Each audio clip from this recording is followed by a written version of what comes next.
Hello guys, welcome to my daily blog. আজকে সকাল সকাল তোমাদের সাথে আমাদের ছাদে কী কী গাছ আছে সেগুলি শেয়ার করছি। তোমরা সবাই দেখতে থাকো, আশা করি তোমাদের ভালো লাগবে। এই গাছগুলি আমার শাশুড়ির মা কি বেশিরভাগ লাগানো, শ্বশুরমশাইও লাগান, মানে কম আর কি। শাশুড়ি মাই বেশি লাগান ফুল গাছ।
শিম গাছ লাগিয়েছে।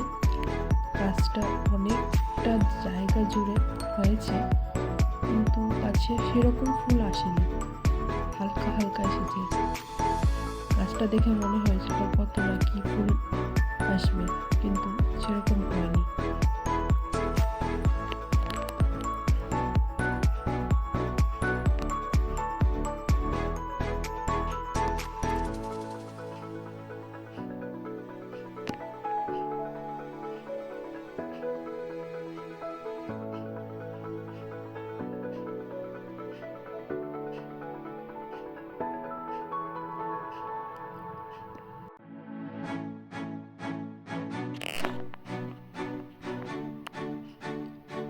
এই দেখো সূর্যমুখী ফুল, এগুলি ছোট সূর্যমুখী আর কি। এগুলি গত বছর প্রচুর ফুটেছিল, কিন্তু এই বছর তার তুলনায় অনেকটা কমে গেছে। এগুলি ফুটলে এত সুন্দর লাগে। গত বছর তো গাছ পুরো হলুদ হয়েছিল।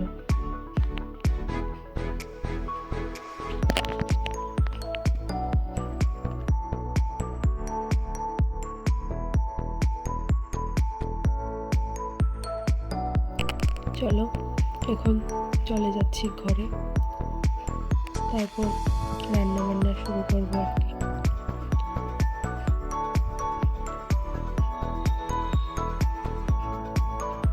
এদিকে দেখো আমি সয়াবিন আর আলু সিদ্ধ করে নিয়েছি। সয়াবিন রান্না করবো আজকে মাংসের মতো। এখানে আদা, রসুন, তারপর জিরে, ধনে, কাঁচা লঙ্কা এগুলি নিয়ে নিয়েছি, এগুলিকে পেস্ট করে নেব।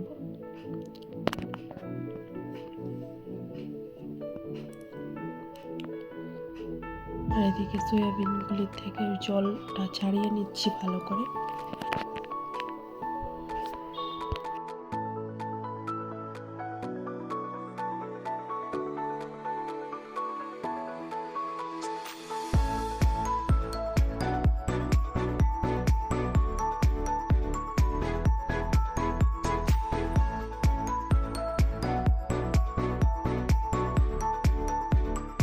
এদিকে কড়াইতে তেল দিয়ে গোটা গরম মশলা, তেজপাতা ফোড়নে দিয়ে দিয়েছি।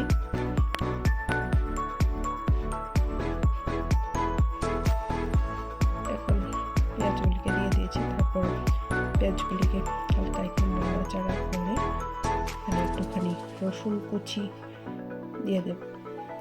রসুনটা দিলে ফ্লেভারটা বেশ ভালো আসে। তারপরে এগুলিকে ভালো করে ভেজে নেব।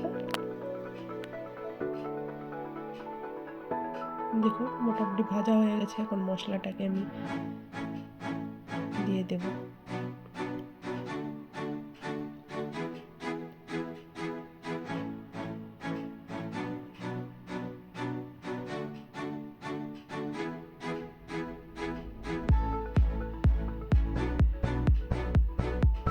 এবার এর সাথে একটুখানি মশলাটার সঙ্গে হলুদ গুঁড়ো, পরিমাণ মতো লবণ দিয়ে ভালো করে মশলাটাকে কষিয়ে নেব।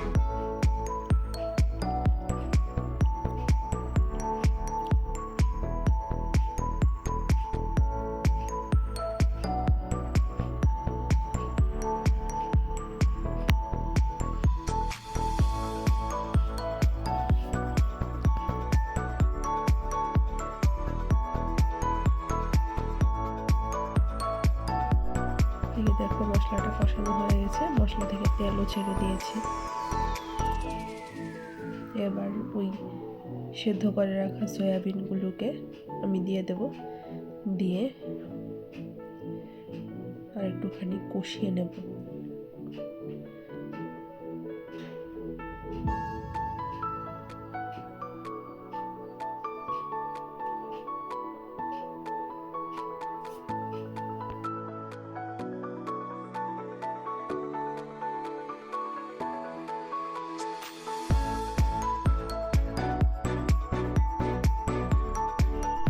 আলুটাকেও দিয়ে দিয়েছি, আলুটা সঙ্গে সঙ্গে দিতে ভুলে গেছিলাম। ভালো করে কষিয়ে নেব, কারণ আমি এগুলিকে আগে ভাজিনি, তেল যাতে কম লাগে তার জন্য আগে ভাজিনি আর কি। তেলটা বেশি খাওয়া ভালো না।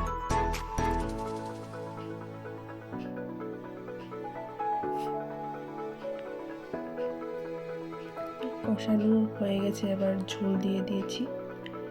এবার ঝোলটা একটুখানি ভালো করে ফুটিয়ে গরম মশলা দিয়ে নামিয়ে নিলেই রেডি সয়াবিন তরকারি। আমার ভিডিওটা যদি ভালো লেগে থাকে তাহলে অবশ্যই একটা লাইক, কমেন্ট অ্যান্ড শেয়ার করে দিও, আর সাবস্ক্রাইব করতে কিন্তু ভুলো না। আজকের জন্য এইটুকুই।